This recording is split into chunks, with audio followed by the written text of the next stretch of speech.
Hello everyone. आज हम वापस अपनी ऑनलाइन क्लास स्टार्ट कर रहे हैं।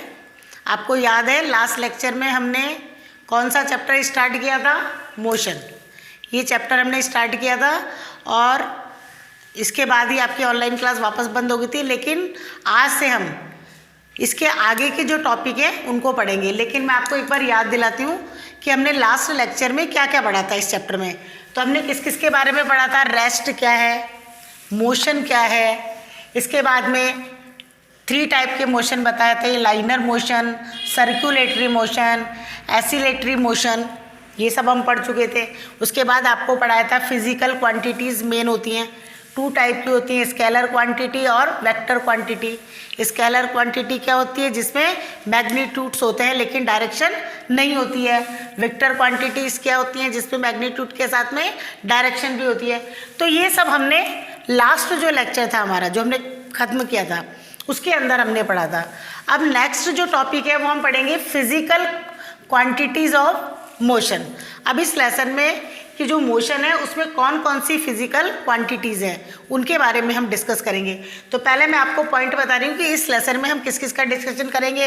पहला है distance, second displacement, speed, velocity, uniform और नॉन यूनिफॉर्म मोशन, एसिलेट्रेशन, ग्राफ्स पढ़ेंगे और सबसे इम्पॉर्टेंट इक्वेशन ऑफ मोशंस।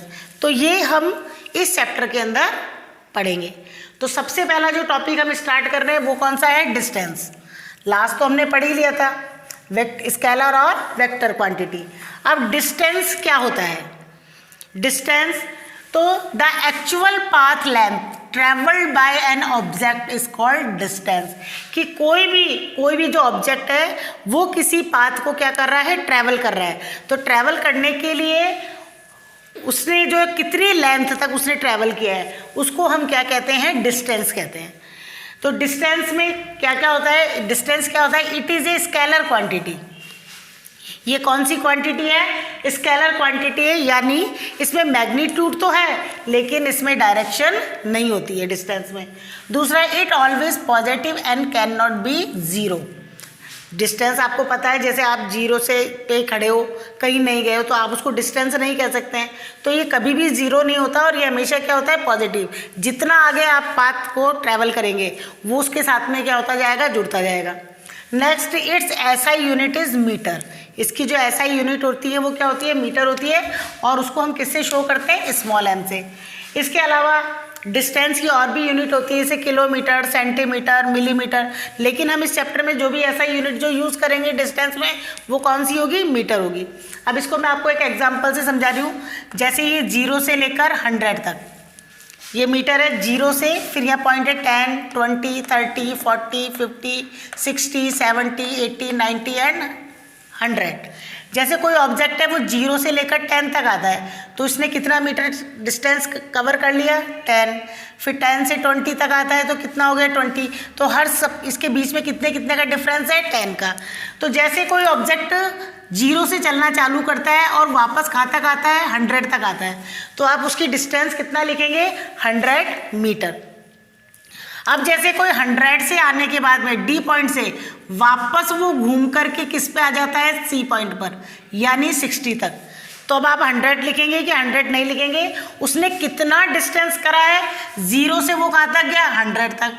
फिर 100 से वापस वो कहाँ पर आ गया? C point. सी पॉइंट क्या है? 60। तो आप यहाँ क्या करेंगे? 100 प्लस 60 तक कितना हो गया? 10, 20, 30 और 40। तो 100 और 40 इनको आप क्या कर लेंगे? ऐड कर लेंगे तो ये कितना हो जाएगा? 140 मीटर। तो इसने कितना डिस्टेंस ट्रैवल किया है? पहले 0 से कहाँ तक गया? 100 तक गया। फिर 100 से वापस किस पे आया है? 60 पर आया है। तो 100 में आप किसको करोगे? 60 तक के बीच का गैप कितना हो गया? 40 मीटर। तो 100 और 40 को जोड़ करके 140 मीटर। ये आपको बहुत अच्छी तरह समझना है क्योंकि इस लेसन में बहुत सारे न्यूमेरिकल्स आएंगे। तो न्यूमेरिकल्स को जब हम करेंगे तब हमको ये सारी चीज़ें पता होनी चाहिए। डिस्टेंस को किस तरह से नापते हैं, इसकी ऐसा यूनिट क्या है, इन सब के बारे में। तो अब आपको समझ में आ गया। 0 से 100 तक ये क्या है? मीटर है। हर के बीच में कितने का डिस्टेंस है? 10 का।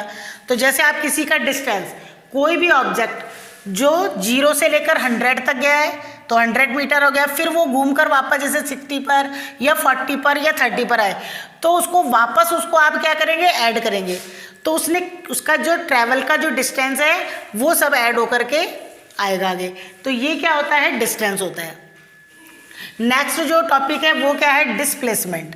अब डिस्प्लेसमेंट क्या होता है, the shortest distance between initial position and final position is called displacement. Initial position का मतलब होता है स्टार्टिंग पोजीशन, जैसे किसी ऑब्जेक्ट ने स्टार्ट की जो पोजीशन है वहाँ से लेकर वो फाइनल पोजीशन जहाँ तक वो पहुँचा है उसको हम क्या कहते हैं, डिस्प्लेसमेंट कहते हैं। तो उसमें जरूरी नहीं उसने कितना ट्रैवल किया है, कितना पाथ किया है, उसको नहीं करते हैं, केवल वो पोजीशन, पहली पोजीशन से लेकर आगे की पोजीशन तक जहाँ तक वो पहुँचा है उसको हम क्या कहते हैं, डिस्प्लेसमेंट कहते हैं। अब ये भी it is a vector quantity, यानी इसमें मैग्नीट्यूड के साथ में क्या होता है, डायरेक्शन भी होता है। It can positive, negative and zero. ये क्या होता है, पॉजिटिव भी हो सकता है, नेगेटिव और ज़ीरो भी। इसके बाद में इट, अब मैं बताऊंगी आपको उसका जीरो का क्या मतलब है। पॉजिटिव का तो आपको समझ में आ गया, जितना डिस्टेंस है। नेगेटिव यदि घूम कर आ रहा है, इट्स ऐसा यूनिट इज मीटर।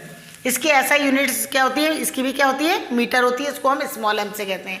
अब डिस्प्लेसमेंट को समझने के लिए एग्जाम्पल, वो 0 से लेकर 100 तक ये क्या है, मीटर है।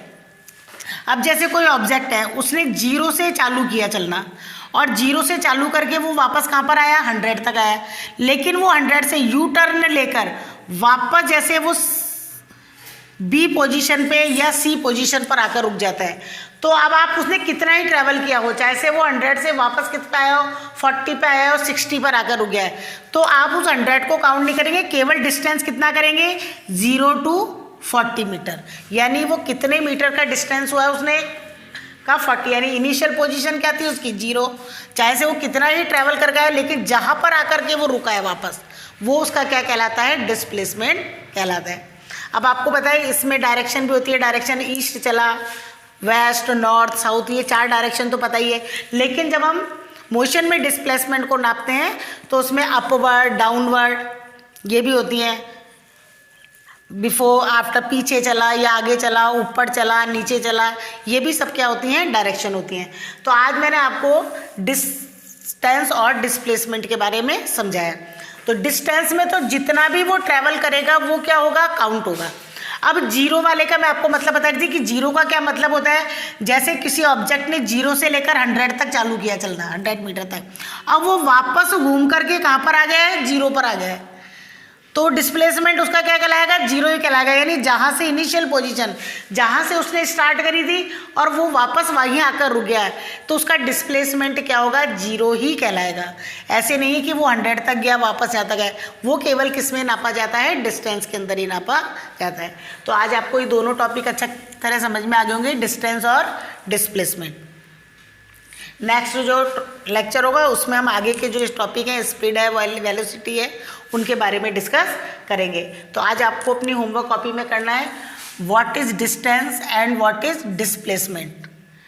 इन दोनों के पूरा लिखे, इनकी जो कौन कौन सी इनमें कौन कौन सी स्केलर क्वांटिटी है, पॉजिटिव, नेगेटिव, जो जितने इनके तीनों पॉइंट लिखा है इनकी, इन सबको भी आपको क्या करना है, लिखना है और एक एग्जाम्पल से इसको समझाना है। ये सारी चीज़ें हमको बहुत समझना जरूरी है, क्योंकि इस लेसन में जब भी हम न्यूमेरिकल करेंगे तो इन सब चीज़ों को हमको पता होना चाहिए कि डिस्प्लेसमेंट में कैसे नापते हैं, डिस्टेंस जो होता है वो किस तरह से नापा जाता है। तो जो दोनों टॉपिक मैंने आपको आज डिस्टेंस और डिस्प्लेसमेंट पढ़ाया है, इनको दोनों को आपको अपनी होमवर्क कॉपी में करना है।